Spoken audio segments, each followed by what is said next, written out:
start rebuilding new construction after the financial collapse and building homes on spec too.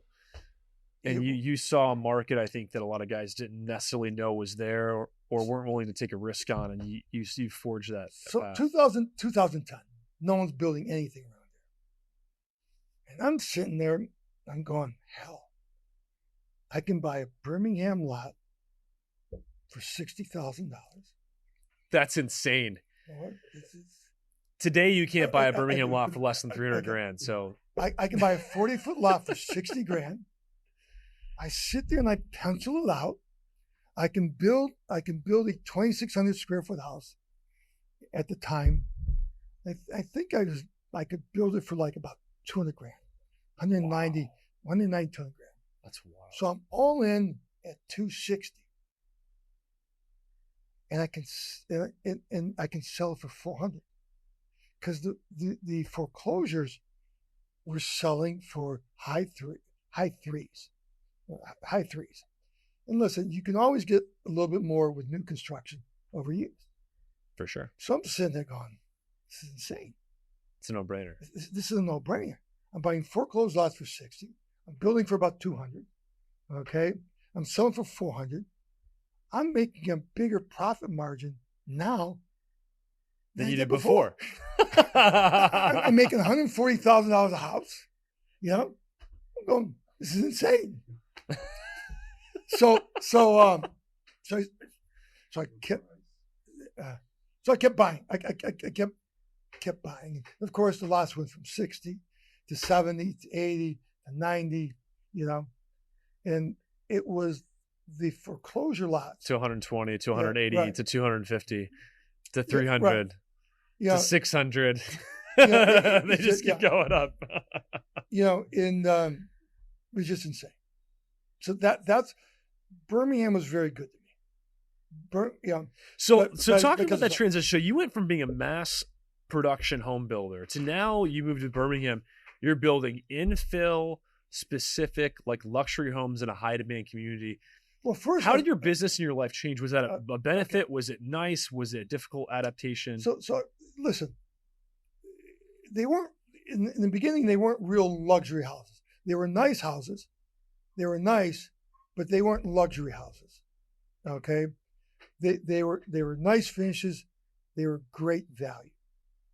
They were new construction houses, $400,000, Birmingham, 2,600 square feet. It's great value. To give context, you can't build a house now for less than $1.2 million, $1.4 million, $1.6 million on the exit. I mean, the last couple we built, they're all selling for over $1.5 million now. Okay.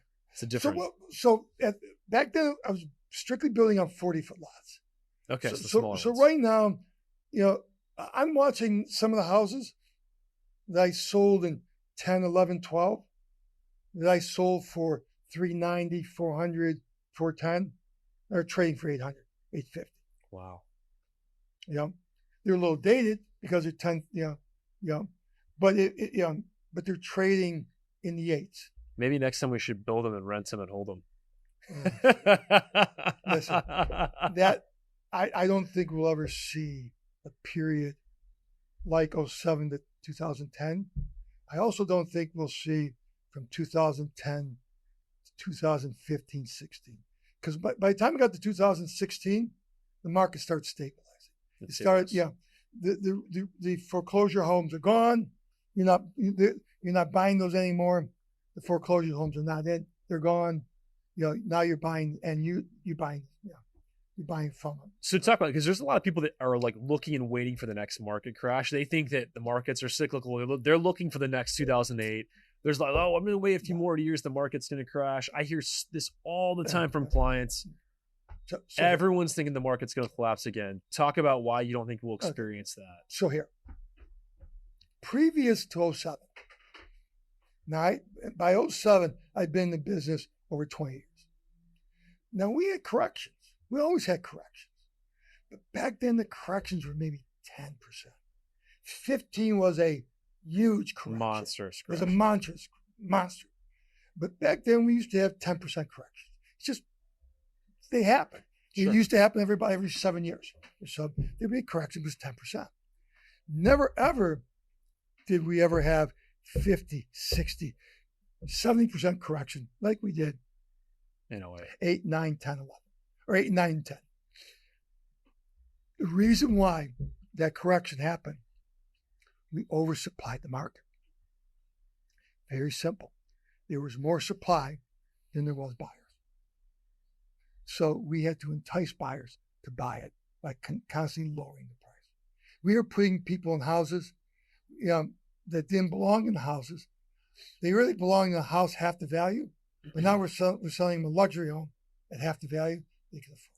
And that was created on both sides of the market because you had essentially no income, no job verification loans, which stimulated the market where everyone could buy multiple homes and speculate. So the builders then built a ton of homes to meet that demand. And then in 2008, when the financial crisis hit, there was no lending. Like you could not get a loan. Like high profile, high net worth individuals could not borrow money to buy homes. So it was cash buyers. So they literally crippled demand at the same time that supply was at all times highs, which is what drove the market to incredible lows. I'm going to give you a better story. 2004 and 2005. You could buy a house. Now think about this. You could buy a $300,000 house, go to closing, and walk away with more money than you came into the closing with. Really? They were giving you money to buy a house. They could 110%. They were loaning you 110%. Who facilitated this? Why was this happening? The government. U.S. government, if you could qualify for the payment, they were loaning up to 105, 110% of the sale price. You weren't even coming down with any money down. So it was a free house. You just signed the dotted line, you had a house. You got 20 grand, you go buy another car. It's insane. Throughout history, there's only 60% of the people were home ownership. The other 40 were renters. Okay, and there was this ratio. It's been for years. But back in 2004, 5, 6, we grabbed renters. They were meant to be renters. They really weren't home buyers. We stuck them in the homes. The government wanted everyone to be homeowners. Right. They wanted it so bad. They spread that narrative. Right. They said they Right. will support it, Right. push everyone to Yeah. owning homes, even Yeah. if they can't maintain them. And they're not meant to be homeowners. And they were never meant to be. Yeah. It's just wild, man. You think about your parents' generation, like they had to save 20% Yes. to put down on a home, and that was so much of their life savings that at no point in time would they have risked defaulting or losing that home because it was like everything to them. That's exactly it. You've got skin in the game. You're going to try to make it work. You're going to make it work. You don't have any skin in the game. I was a renter before. Okay? Screw it. I'll go back to renting. Take it back. Take it back. Here's the house. See, I'll buy it with thanks for 20 grand.